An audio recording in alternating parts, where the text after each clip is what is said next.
Hey, how's it going? You see all that tech news that happened? Oh, it's crazy.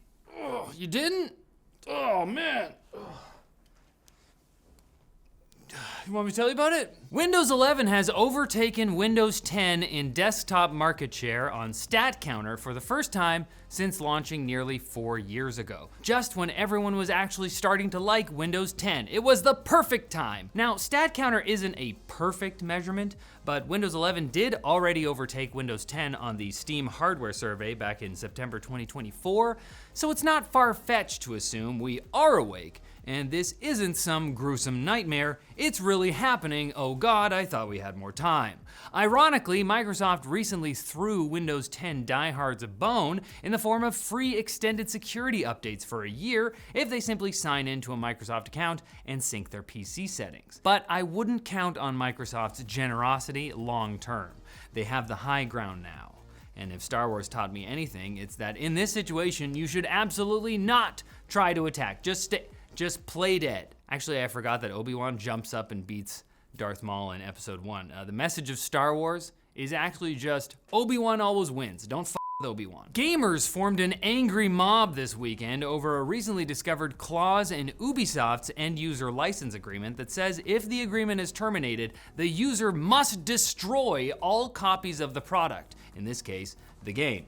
The story picked up steam due to the renewed popularity of the Stop Killing Games initiative, which, if I understand it correctly, calls for the practice of game destruction to halt entirely.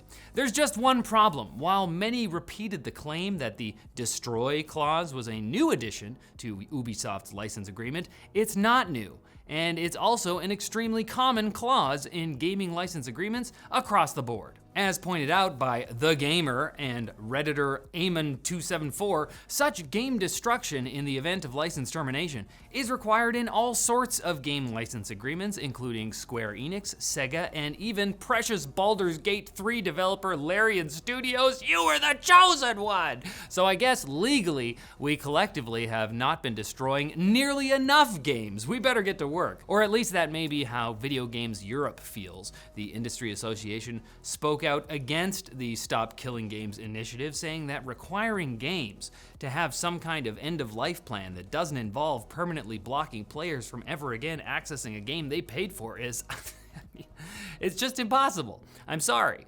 And it's not because Video Games Europe is a lobby group for AAA publishers with a financial incentive to keep things the way they are. They're gamers. They're video gamers from Europe. Samsung is gearing up to unveil new folding phones on Wednesday, so it must be embarrassing to have all of their specs leaked beforehand.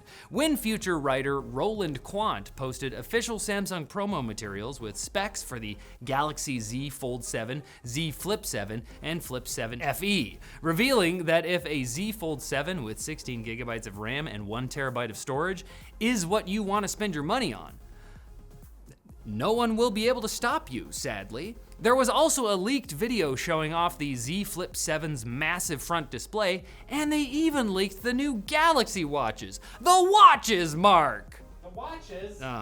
There's a spec table on Deal Labs. Hopefully you can read French. I have no idea what that says.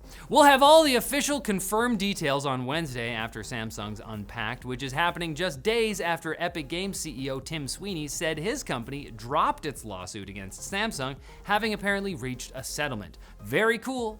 The only thing that could make a folding flip-flop 7 more exciting is having Fortnite pre-installed. I changed my mind. It would be having our sponsor UGREEN's NASync DXP480T Plus pre-installed. I know that's impossible, but a man can dream. Good thing I don't have to. With this NAS though, 2 Thunderbolt 4 ports, a storage capacity of up to 32 terabytes through its 4 M.2 NVMe SSD slots, a 10 gigabit Ethernet port for peak speeds of 1,250 megabytes per second, and Wi-Fi 6, multi-user sharing and multi-device login for instant access anywhere, and even an AI album assistant that can identify people, places, and animals in case you ever forget what they look like. Check out the UGREEN NASync DXP480T Plus at the link in the description and get 20% off until July 11th. Yeah, so that happened.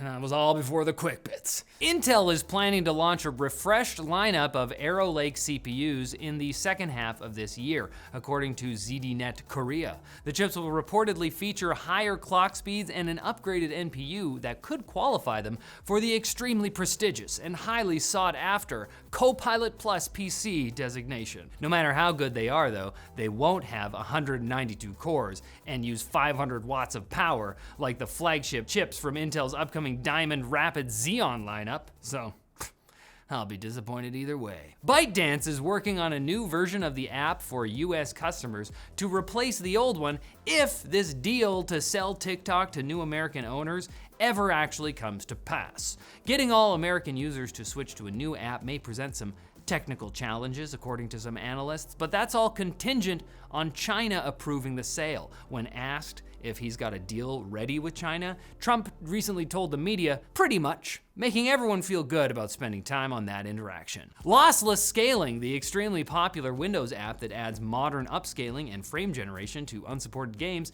is being ported to Linux by a developer named PancakeTAS.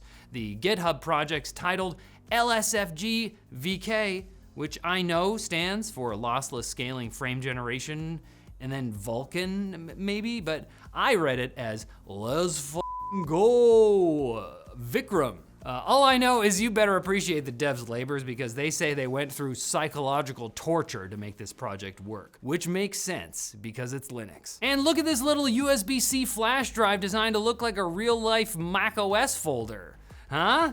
Designer David Delahunty worked with Super Fantastic Toys to bring the FolderDrive to life, and it is cute. It's okay to admit that, Windows people. Although it's a drive, so it should have been made to look like the macOS drive icon instead of, a folder is inside a drive. But this is fine. It's cute. It's fine. But I won't be fine unless you come back on Wednesday for more tech news. I'll be here, worried sick that you're out there getting into trouble with a crew of hooligans, touching grass and getting dirt in your fingernails. Worms live in dirt? I just learned about this.